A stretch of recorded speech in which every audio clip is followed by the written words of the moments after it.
scratch. So Oh, I thought it was an alley cat or something. no. Somebody has Pal Talk on. I'm hearing an echo. I shut it off. I shut it Okay, off. okay, thank you, Dove. All right, Dove and Myrna, this mic is all yours. Thank you. Hey, Dove. How was Hi, your love. morning? I guess you were busy this morning. Yeah, I was listening to Regis. He was really such a great teacher, Regis. You really are. I was listening. Yes. So much wisdom there, really. Yes. He reminds me of a preacher, really, somebody that could really speak to a congregation. That is how I see Regis. He's almost like a minister. He is a minister. Is he? Is an ordained minister? He's a minister of God, just like all of us. Oh, yes. Well, yes. Well, we are ministers of God. That's true.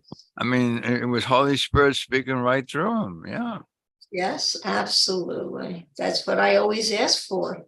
Every time I sit down here on Zoom, I ask Jesus to speak for me, help me speak. He's always here. And I feel him when I'm letting go, when I let go and trust. That's the whole trick. Anyway, you had posted something about a new book that actually was Glenn Hoverman who had recommended this, and I thought you had posted it. It's called The Age of the Heart. Oh, you got it. Oh my God, yes, of course. My goodness gracious! Wow. So, The Age of the Heart, the birth of a new heaven and a new earth. And I want to really get into that a little bit today and discuss this with you. Okay. The Age of the Heart. First, I'm going to read the back page, the back cover, the description of the book. And it says, a quantum leap is occurring in the history of humankind. A leap of enormous proportions has already begun, is divinely ordained, is unstoppable, and is already being felt. It will hugely impact everyone, every human system, and all life on Earth. The changes will destructure the old and reveal the new. And just read a little bit of the next paragraph. The Age of the Heart is a revelation of Christ consciousness, reminding us that creation, including ourselves, is making a journey from the forgetfulness of our true being to full awareness of the perfect love we are. It heralds nothing less than the birth of a new heaven and a new earth, an era based on truth and love.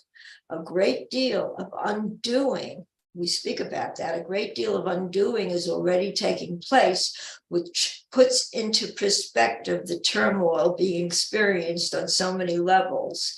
These troubles are but birth pangs of a universal transmutation. So what we're experiencing today, which I believe is the turmoil that seems to be all around us, is really more of a settling of the turmoil that we have to go through in order to experience the calmness that is bound to follow. It's interesting because in my book, Private Lessons with Jesus from A Course in Miracles, okay, I said that this book was now published 2 years ago. And the introduction, I mentioned that really, and I'd like to read it, which is really consistent with Age of the Heart. And what I have in my book with Jesus, it said 3D consciousness, as mentioned in this book, recognizes that there is a massive planetary shift currently taking place, which actually began in December 2012. The Earth is in an ascension process, elevating the planet from the lower 3D consciousness into fourth and fifth dimensional consciousness. It is a time of massive awakening, the opportunity to enter into that which connects our spiritual nature to the divine. So I felt this coming a long time ago. So that's why I was so attracted to this book. And I've read 40 pages so far, and it is really one that I recommend. It's called The Age of the Heart. And this is received by Sebastian Blakesley. So it was channeled through him. Jesus channeled it. And it is an amazing telling of the awakening that we're experiencing, and that, the call has gone out. Okay, the call has gone, has been extended through a universal consciousness, and everyone has gotten the call. Every soul, every living organism has gotten the call. Not everybody responds to it. Some souls perhaps are later in awakening, but everyone has gotten the call. Hopefully everybody answers it. And according to this, it's being answered on a collective level sooner than we expected it to be. So it's really a wonderful, enlightening read, I think. So I definitely recommend it. I do feel the shift occurring. I always felt it. I felt that I was in that place. I felt that that place of extension into the higher self, into a new consciousness is felt somehow. My bones are really experiencing that feeling, that it is happening. So of course I'm attracted to that type of explanation that now is being spoken about, and it comes to light in this book. So I just wanted to get your feelings about that, Dove. Okay, thanks so much for opening up with looking at the Age of the Heart, which is, you're right, is channeled through Sebastian Blakesley. And I had heard about it through Glenn Hovind. Glenn happens to be the publisher of the book. His company publishes the book. And he actually has a meeting once a month, which I attend. You know some of the people at the meeting. There's John Mundy attends the meeting.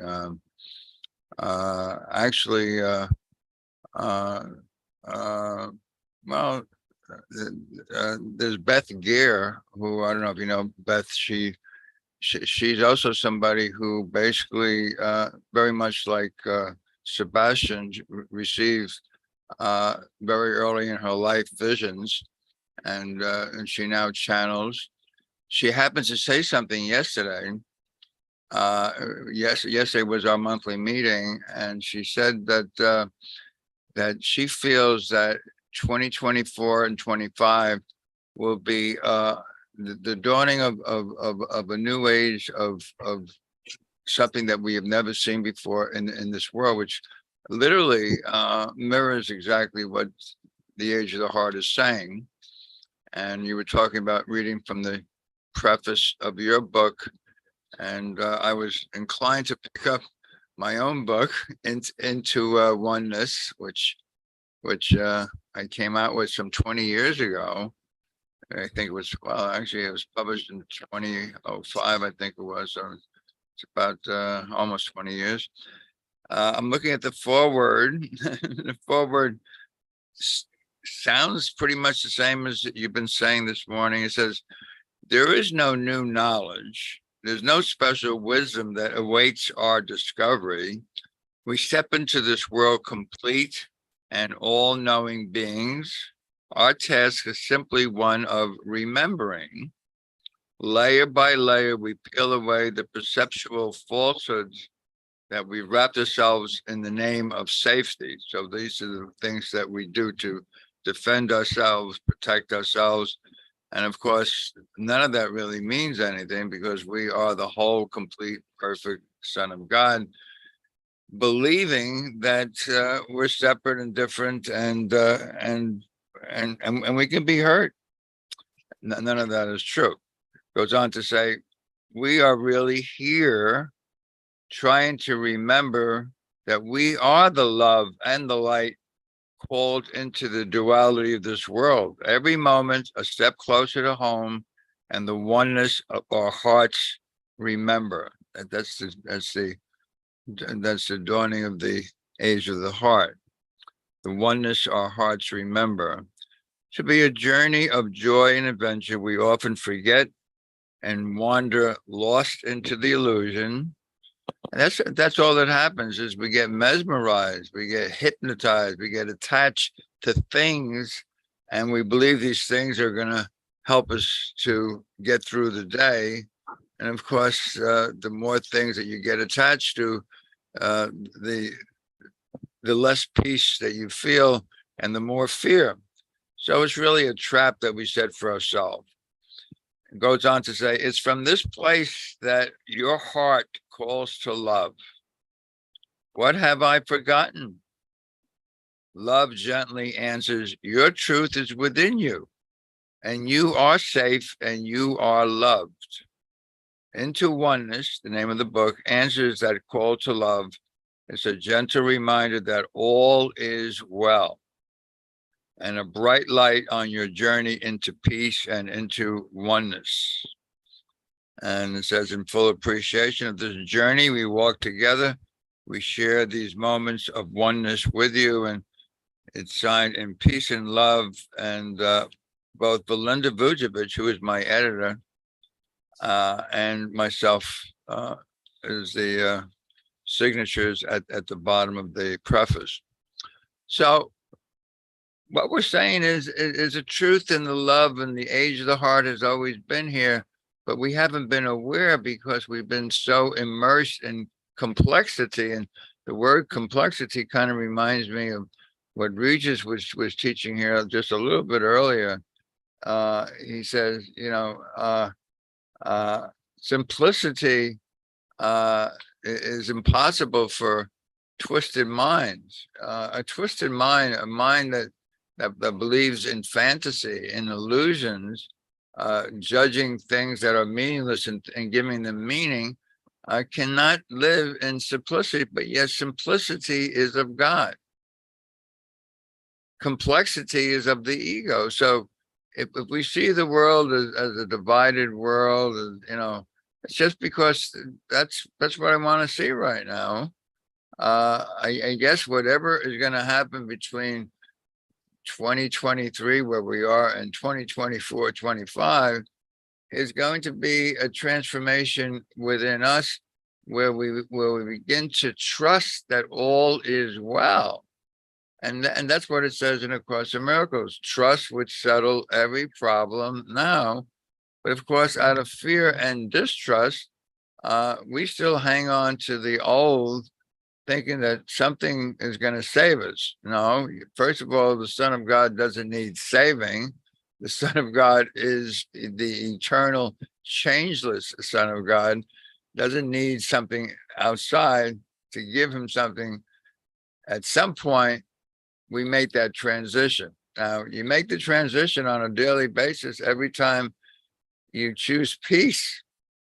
And instead of listening to a madman telling you to be upset. If I'm upset, I'm listening to a madman telling me to be upset and angry, to feel separate and apart. But I could choose peace instead of this. And, the question was asked, can you explain why you have a peaceful day? Well, I have a peaceful day because I choose to see sameness, equality. Yeah, and as Karen Parenti always reminds us from chapter 7, section 3, peace can only be enjoyed by equals. So to see sameness or equality is the only way to remember this age of the heart, which is upon us. And I'll turn the rest back over to you, Myrna. Yeah, yes. You speak about the ego versus the spirit versus the soul. So, according in what I've read in this book, The Age of the Heart, is that on some level, we were created one with God. We know that we are. That's our heritage. That is how we came about. In fact, it even says that as we were being created, God didn't just create us on a whim. On some level, we wanted to be created. We gave it that agreement. And it goes on to say, well, how could we give something agreement before it's even created? In other words, how could we have said we wanted to be created before we were created? And the answer is that there was nothing that ever lived outside of creation. Nothing. There was nothing outside of creation. So therefore, we manifested from that creation, and we agreed to do so. But then there came a time that we didn't think that self-knowledge was important on a collective level. We didn't want to really know knowledge. And what happened is that's how we separated, or we thought we separated. And so we became, well, once we, once we denied our creation, we became, a kingdom of, we lived in a kingdom of chaos. So in other words, that's what we created, the kingdom of chaos, whereas we were confounded. We really didn't know where we belonged. Yes, we always had the spiritual aspect of who we were in our hearts, in our soul. We know that. And yet now we're conflicted because we chose another reality. And that's what it is. It's the push and the flow and the back and forth of indecision, really, not knowing, confusion. But what's happening now is that the call has gone out saying that, okay, on a collective level, enough of you have heard the call. And so I call you back to God. So we're living in a wonderful time and place, a time of existence where we have the choice now, where we recognize it. We recognize the love that we are, that we were created. And we're being called back to it. And what better time could that be than the knowing that we are moving forward into a place of knowledge again, of knowing who we are. And once we experience even a little bit of that knowing, we can't go back. We want to just now move forward. And that's why the consciousness of the planet is changing, going up to a better reality, because we're accepting that on a collective level. And so, they talk about 3-dimensional reality, fourth dimensional. Well, those are the dimensions that move up. We move up to that. And once we reach fifth dimensional reality, then we're really home free, because there is nothing that can happen. There is no fear. There is nothing outside of love in that reality. And I think it's a wonderful thing to experience and to speak about, to feel, because we feel, how could we not feel safe and loved in that particular aspect, in the knowing of who we are, knowing. And, I think that materials such as this, The Age of the Heart, your book, Into Oneness, my book, Private Lessons with Jesus, I think all this material lends itself to the knowing that we are moving in a wonderful direction. There is such wonderful it's really, all of this material gives us the agreement that we are souls. We are souls of spirit. They're all spiritually related, all these books. And once we are into that soul consciousness, that heart consciousness of love and a connection to God, and it is where we are. It's where we're going. We're headed even further into the heart of God.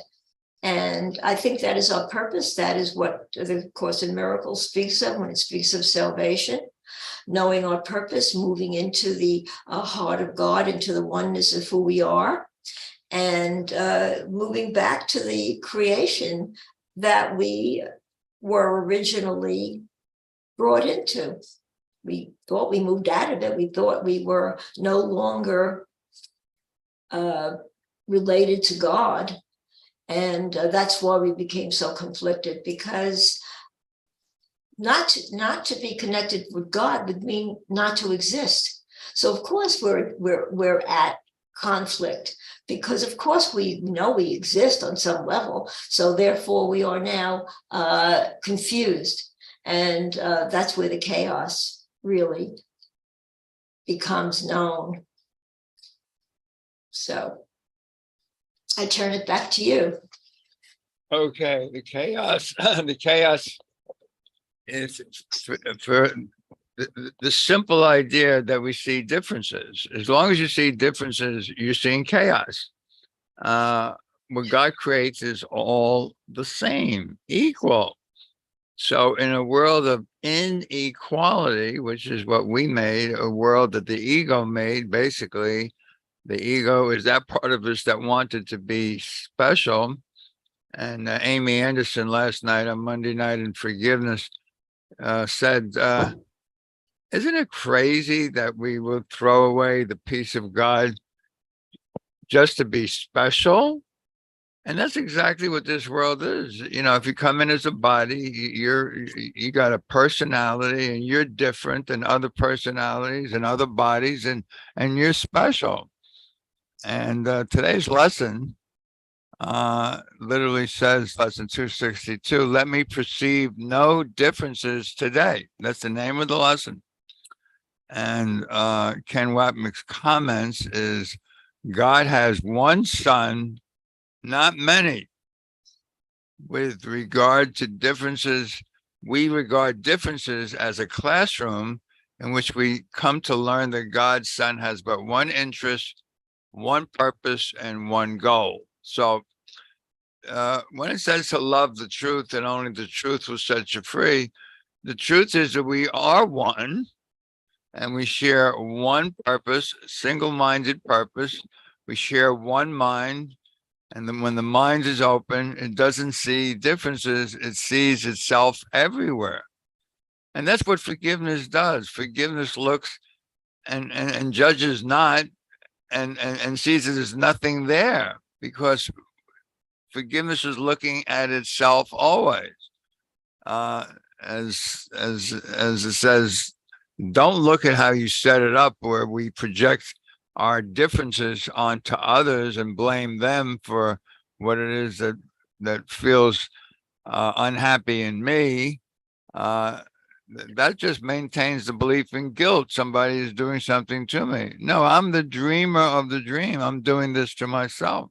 That is the secret of salvation. And I'll try and put this up in the room so everybody can see today's lesson and Ken Wapnick's commentary on it as well.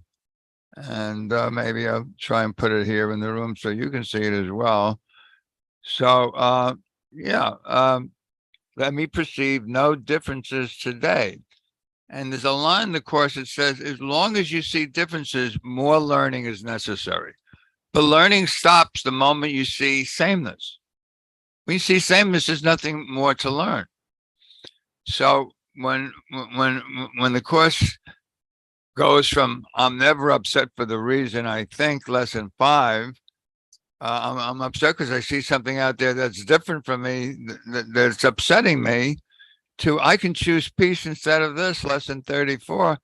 And the moment you choose peace, you're seeing sameness instead of differences.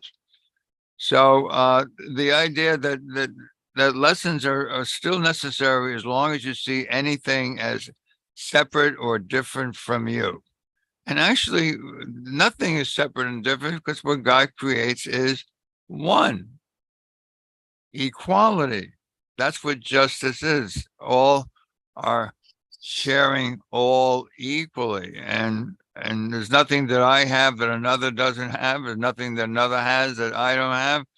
That's the end of the belief in comparison and competition, which is the two greatest tools that the ego has in its repertoire of guilt and anger and upset and sin.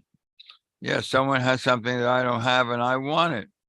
Kind of reminds me of the dog with a bone in his mouth, goes down to the water, looks in the water, sees a reflection, but he sees another dog with a bone in his mouth. He's looking at himself, of course, and he wants that other dog's bone. He opens his mouth to get the other dog's bone. He loses his own. I mean, that's really a sad state of affairs. It seems like you don't gain, you can only lose, and this world tells you the same thing. It says you were born, you want to gain, you live, and as Rev Wayne always reminds us, we're born, we live, we die. Well, die means it's the end of what it is that I wanted to get, but there's nothing to get. So we just keep going round and round, thinking that it means something, that I keep coming back trying to win. Win what? Win at the expense of someone else's loss. That's how this crazy game of whack-a-mole is played. It's Monopoly. I'll be the racing car, you be the top hat, and let's see who gets around and makes the most money. And I don't care if you go to jail or not, as long as I win. Win. So in a win-lose world, there's no winners. That's why we keep coming back, thinking that this time I can win. No, this time I can change my mind and see that nothing here means anything. And he tells you that in lesson number 1. Nothing I see here means anything. And I always say, you could stop right there, but just in case you still think anything here means something, just go on to lesson number 2. Lesson number 2 says, well, if you think anything here means something, just remember, you're the one who's given it all the meaning it has for you. And as long as you give meaning to the meaningless, you keep coming back, trying to figure it all out. That gets back to what Regis was saying. Simplicity is very difficult for twisted mind. And a twisted mind is somebody who sees differences. That's all a twisted mind is. Yeah, and then I was going to maybe speak about one other thing. I happened to look in the room, and I saw that Regis put something there almost an hour ago, and he put he says, we will identify with what I think is refuge and security. I will behold myself where I perceive my strength and think I live within a citadel, a fortress where I am safe and I can't be attacked. And it goes on. He got that from lesson 261. And I noticed that I put in the room about 10 minutes ago almost the same thing, but mine comes from what is the body in part 2 of the workbook, the 5th what is question. And it says, you will identify with what you think will keep you safe. It's the same thing. I mean, actually, Jesus is always repeating himself over and over, which is why I came up with the 12 core themes. And even though there's 1,300 pages, he's saying the same thing on almost every single page. So this is about the same thing as what Regis put up there about an hour ago. It says, you will identify with what you think will make you safe. Well, if it's money, it's money. If it's someone who's going to be there for me in case I fail, and exactly as Regis pointed out, I'll have a place to put my head, so that I'm not out in the cold. So it's exactly what it is. It says, whatever it may be, you're going to believe that it is one with you. Yeah. Oh, yeah. You're going to be my safety. And Jesus said, no, that's not your safety. Your safety lies in truth, not in lies. Love is your safety. Fear of not having, fear of lack, fear of scarcity does not even exist except in the mind that believes in differences. Oh, poor me. Pococito, I think, poor me. Pobrecita. Pobrecita, poor me. Fear does not exist. Identify with love and you're safe. Identify with the age of the heart and you're safe. Identify with love and you're home. Identify with love and you find yourself. Yeah. And Lindy says, it's loving others for my safety and my survival rule. Yeah. Thank you so much, Lindy. That's a perfect way of looking at it. As long as I love somebody for my survival, that's not love. That's actually fear and hatred. Special relationships are really, even though they call them special love, they're actually also special hate. I really hate someone that my life depends upon. I really don't love someone that my life depends upon. You find that in the Course. The ego says it loves you, but it really doesn't. And with that, I'm going to turn this mic back on. Over to you, Myrna Scholar. Yeah, there were a lot of gems in there. True. Because we have to see it first. Yes, everything is saying is true, but we have to really now see it, see that the lies that we're living, the untruths that we want to make real, that we want to identify with, but we have to see it. And until we do, we are not recognizing that it's really it's futile. It really is, because it's like you chase your tail and you go around and around. But until you start to see it and experience the difficulties that arise from those ego wants and desires, and you said special relationships, and of course the ego doesn't know how to love. The ego, we don't, because we don't know, the ego doesn't know that love is unconditional. So I'll love you, yes, if you make me happy, and that's what the ego persists with. So until you realize the truth of the love that's lasting, the type of love that you can feel with God, there's a difference. But of course we have to awaken to that. But yet you just posted something. The truth is simple. It is one without opposite. Yes, the truth, of course, the truth is a fact, and the fact has no opposite. It's the truth, but we have to discern the difference. You mentioned lesson 262, and I'm glad you did. Let me perceive no difference today. I'm going to read from my own book. Today is, and that's Private Lessons with Jesus when I refer to my own book.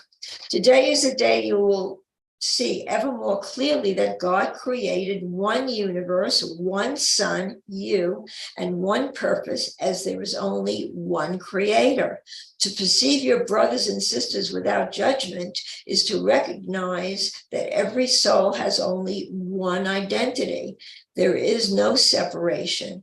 When God's love is truly felt, then all who are part of its existence must feel it as well. It only takes one part of the whole to change the entire scope of all that exists within itself.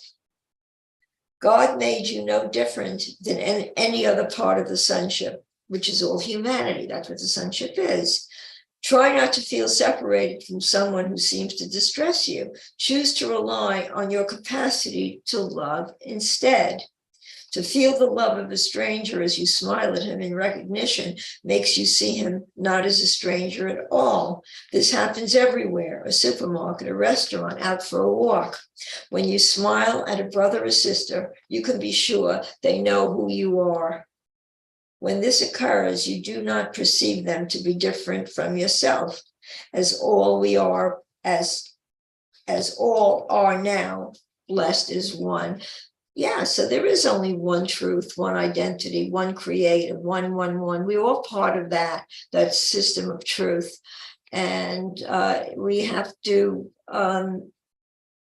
recognize that we have that capacity to change from the ego thought system into the truth of who we are, just by recognizing the truth. But, now I see it all around me. I see in my own immediate existence, I feel a oneness. I just feel it. I feel that my brothers and sisters are on a much greater level now, my brothers and sisters, meaning the scope of the greater percentage of human souls is now occurring. It's becoming a way of looking at each other, knowing. It's a truth. I love meeting someone and just have that instant recognition, even though we've never met them before. That, you know, and because it's illuminating, it illuminates the heart. You can feel, when you start to feel times of illumination, you know that you're connecting. It's a special feeling that is not of the ego, not of this world.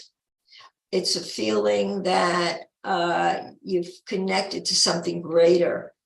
And in what I just read, where it says it only takes one part of the whole to change the entire scope of all that exists within itself, because we're all part of the whole. So that one aspect of the whole has to want to see itself as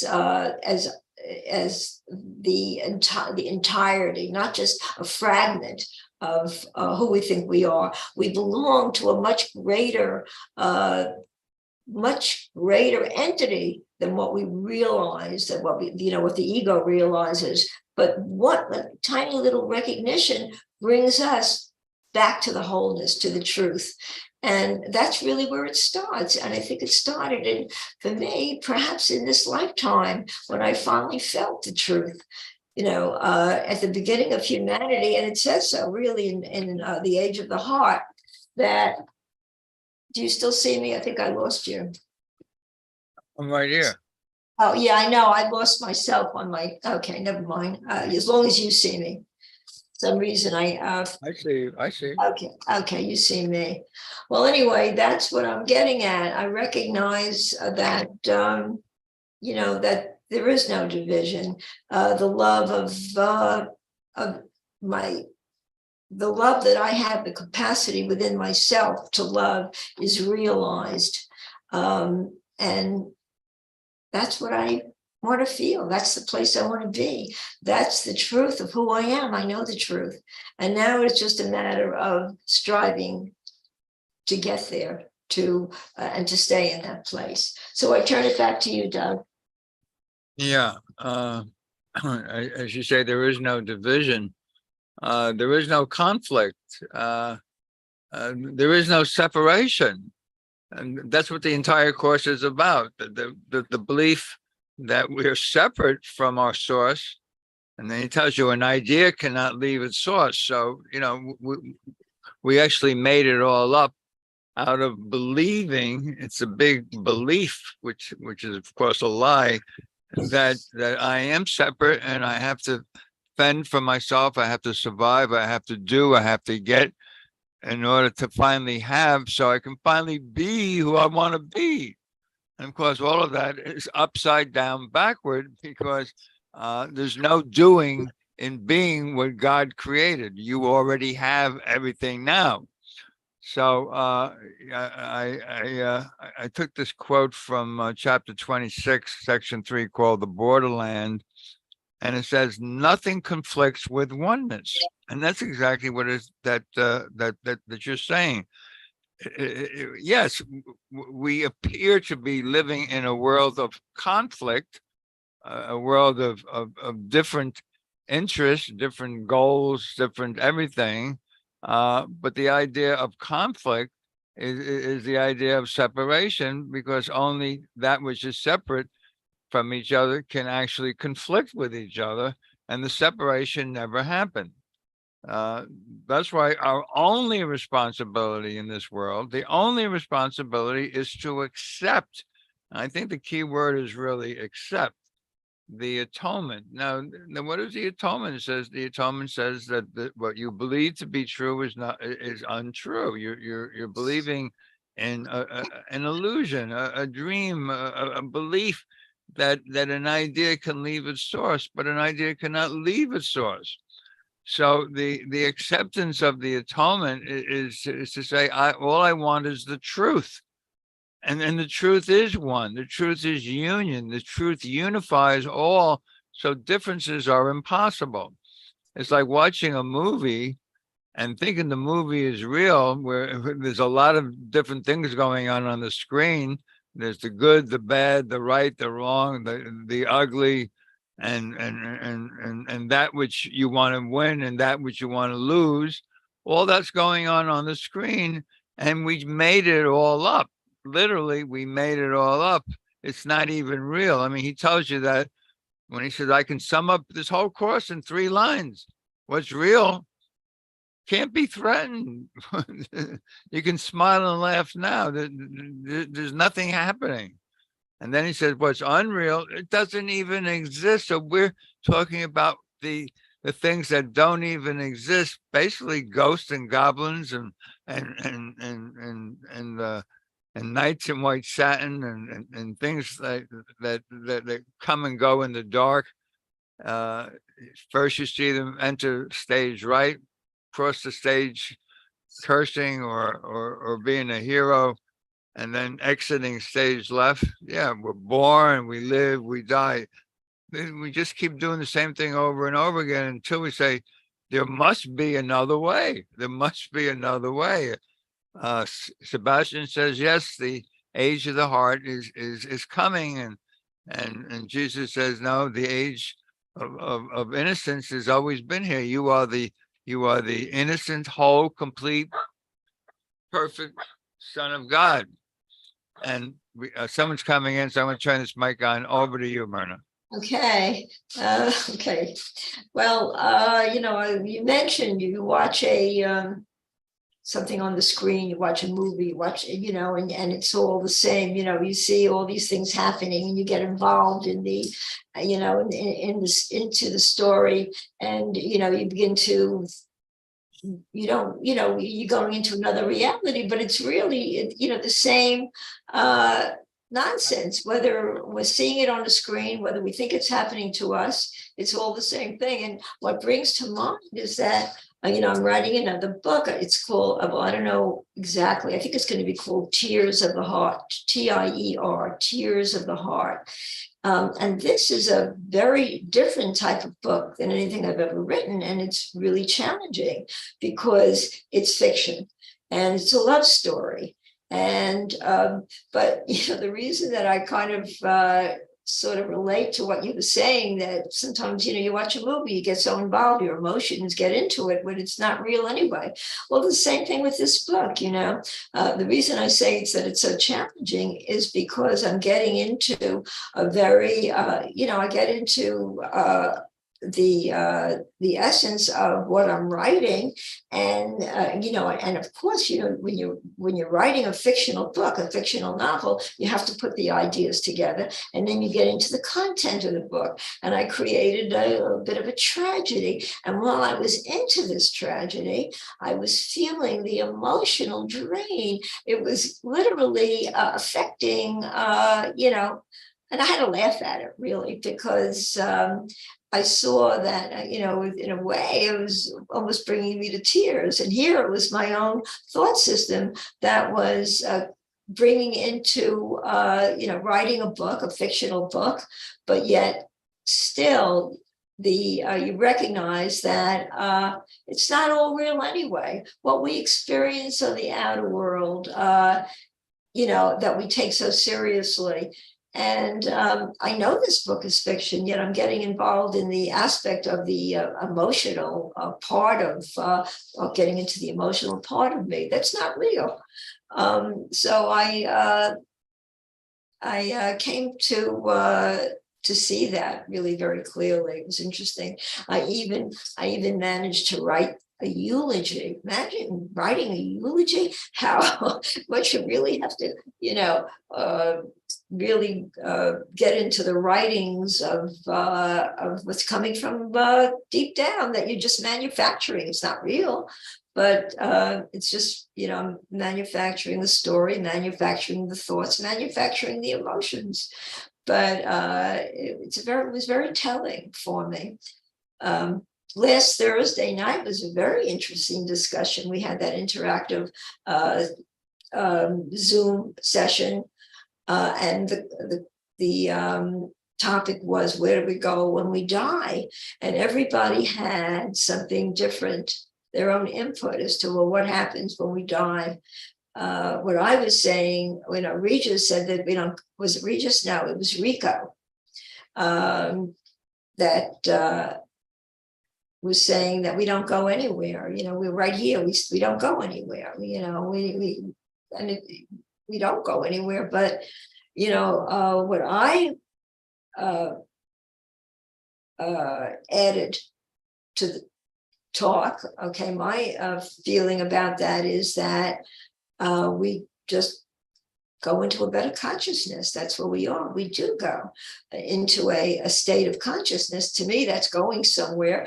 Our bodies are laid down. Our bodies don't go anywhere, but our spirit, it really encompasses, we merge again with God consciousness. So it was an interesting discussion. It really was, to get everybody's input about that. I think you did as well. I think you spoke about that as well. What did you say about that, Dove? Dove, do you hear me?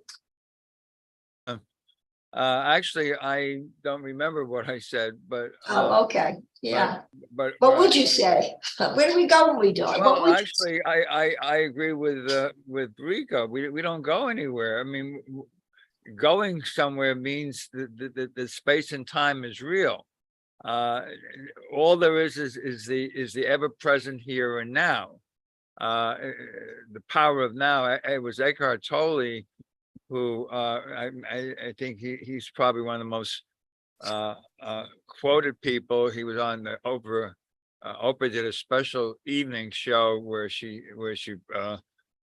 interviewed Eckhart Tolle at least for about 2 weeks or so, and one of her questions was, "Where do we go when we die?" And I think a lot of people quote what he said. He said it's like taking off a pair of shoes that's many sizes too small.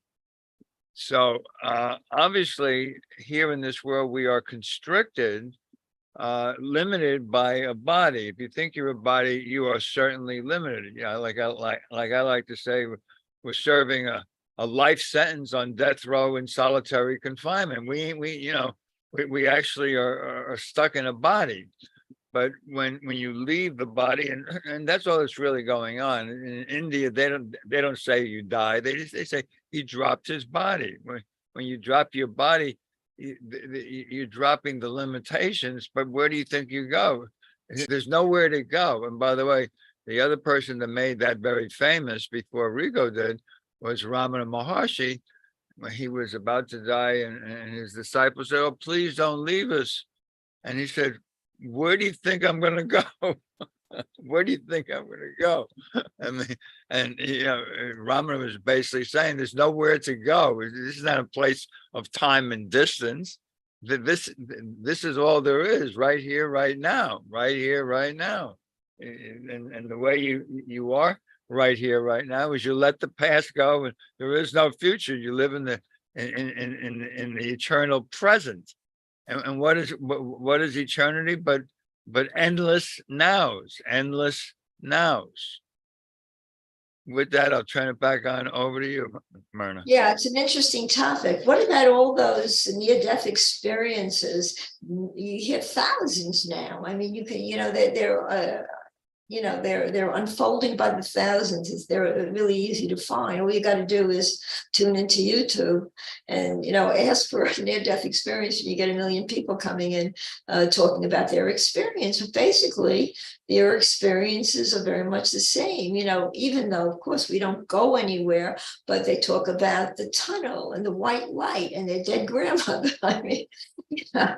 This is what they basically all experience. I remember even back in the 1950s, actually it was in the 1940s, I'm really dating myself. My aunt gave birth and she almost died in childbirth. And she said that she saw her father, and her father said, "You have to go back. You're not we're not ready to take you here. You're not ready to, to come into this reality or whatever it was, to be pushed to the back. So people speak about that. We don't go anywhere because we don't have a body. We can't go anywhere, but our spirit, I think, soars perhaps into a reality that is, when we say go anywhere, not on a physical level. We're living in time and space. Time is linear here, so we see ourselves only as such. Living. We don't see ourselves in timelessness. But when you're in timelessness, that changes the reality, obviously, and we can't possibly comprehend what timelessness is because we don't know. We haven't. We forgot, I suppose. So. It's an interesting topic. It really is. Anyway. Yeah, it's an interesting topic, but it goes nowhere. Yeah. Exactly like this world. The world seems to be spinning, but notice it just keeps going round and round. That's all it's going. It rotates on its axis and goes around the sun once a year, and it's going nowhere. It just keeps doing the same thing over and over again. I like your analogy when you said it's like taking off shoes that are too small for you. Wow, that's a great analogy, because I think when your feet hurt you, when you're wearing a pair of uncomfortable shoes, everything hurts. So I like that. You're releasing that weight of pain. There's no more pain. I mean, the belief in separation is the belief in limitation, and the Son of God was created without limitation. So we limited ourselves to the belief that I can be separate and limited, and always trying to get something because I come from scarcity, come from lack, limits, feeling I don't have enough. And all it is that body, which is a pair of shoes a few sizes too small. And as you say, if you're wearing a pair of shoes a few sizes too small, you're gonna have a lot of pain, and you want to get rid of the pain. Whether that pain is someone says I don't love you anymore, and that's your pain, or the pain is that somehow your parents didn't treat you the right way. It's always something that I am resisting, something that I'm not happy about. And yet God's will for me is perfect happiness. God's will for me is perfect happiness. Perfect happiness, that means I'm not living like the old lady in a shoe. She had so many children, she know what to do. But that's exactly the way we live. We live in a world of limitation. And the Son of God does not want limits put on him, but we put the limits on ourselves by the belief that we could separate ourselves from our Father and we can make a better world. And the better world is this world of limitation, world of the haves and the have-nots. Notice as Senator I can't think of his name from Vermont says, there's the haves, and maybe 2% are the haves and 98% of the have-nots. And the have-nots want what the haves have, and the haves don't want the have-nots to have. And that's the world of conflict that we live in. And it's exactly what I wrote on the chat. Nothing conflicts with oneness. In oneness, there's no limitation because we all share all with all. We share all with all. That's the first of the 3 lessons of the Holy Spirit. To have, share it, give all to all. And that's how you have, by giving all away. And the ego says, well, what are you, crazy? If I give all away, I'll have nothing for myself, because the ego lives in a world of separation, a world of form, a world of things. And it says, if I give all my things away, I'll have nothing for myself. But the Son of God doesn't live in a world of things. He lives in a world of quality, equality, where all is the same. And the more you give is the more you have to give, because you're always giving to yourself. There's only one self. You got to laugh. And with that, I'll turn the mic over to you. We have a few minutes left for the hour. Well, yeah, we're talking about living in the world of the ego versus the spirit, and how we vacillate back and forth, and the world of the ego's playground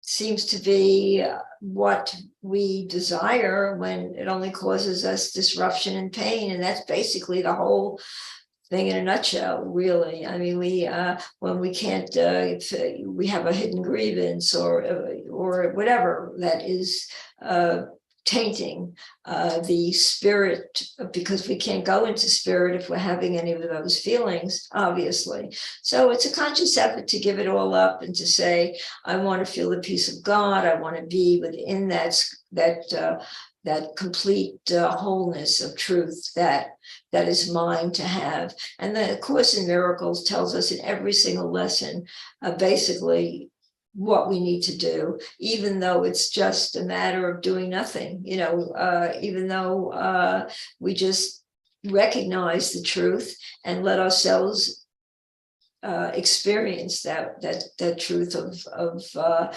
peace and complete. We can absolve the ego thoughts that take us away from peace by coming back to peace. We don't have to stay in that place of discomfort, but it's a matter of now recognizing it and not nurturing it. For some reason, and the Course in Miracles, when I first picked it up 30 years ago, that really stayed with me, that we feel good. It feels good to be angry, doesn't it? It feels good to really, feel daggers towards an individual, somebody else, another person, somebody we think that has hurt us.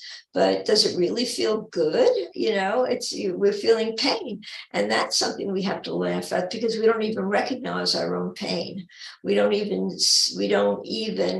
now I can look at it and say, how silly, I'm having a past thought where I was angry at someone, and that's painful. I just gave myself a smack in the face. It hurt.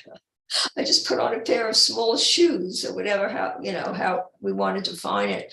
But it's a matter of knowing that we don't belong in that place and just give it up. And once we see it, it's so easy to give it up. We just have to give it up. Just go into a better place of thinking, another area of thought that heals us, that feels right, that nurtures us, that gives us all the loving, feeling from that of really what we were created from. And as long as we were created in that way, it's always there. We could never secede from it. And that's a good feeling. So I'll just pick up. I turn it back to you. I'll just pick up here. The idea that there is something here that you need to gain is the idea that imprisons us. What God creates is one, already has everything, but the part of my mind that thinks it needs to get something is still invested in things. The word things means the different things of this world, whether it's money, friends, whatever it is that it thinks is going to save it is what we're invested in. And then I'll put this up in the chat from text chapter 31, section 5, says salvation can said to be an escape from all concepts. Now, I thank Lynn for putting on the board. It was Senator Bernie Sanders who said, yeah, there's the haves and the have-nots. Well, the haves and the have-nots is a concept. It's a concept. Some have and some have not. That's the belief in differences. And as long as you believe in differences, you're stuck in a place called hell. Because in heaven, there is no differences. All is one. So with that, I'm going to say tonight is Tuesday night, and it's another Zoom session starts at 7 o'clock on ACM Gathers Zoom link. And tonight, of course, is finding your inner teacher. So please join us for that. It's always a lot of fun. And Thursday nights can be a deep dive into the teacher's manual. And we keep going on. And it's a really great community. Yes, we live in a sea of equality. I call it a sea of synchronicity, where everything happens perfectly within a greater ocean of love. Thank you all. Thank you so much, Myrna, for being my sharing partner, as always. Thank you. And turn See this you mic later. back on over to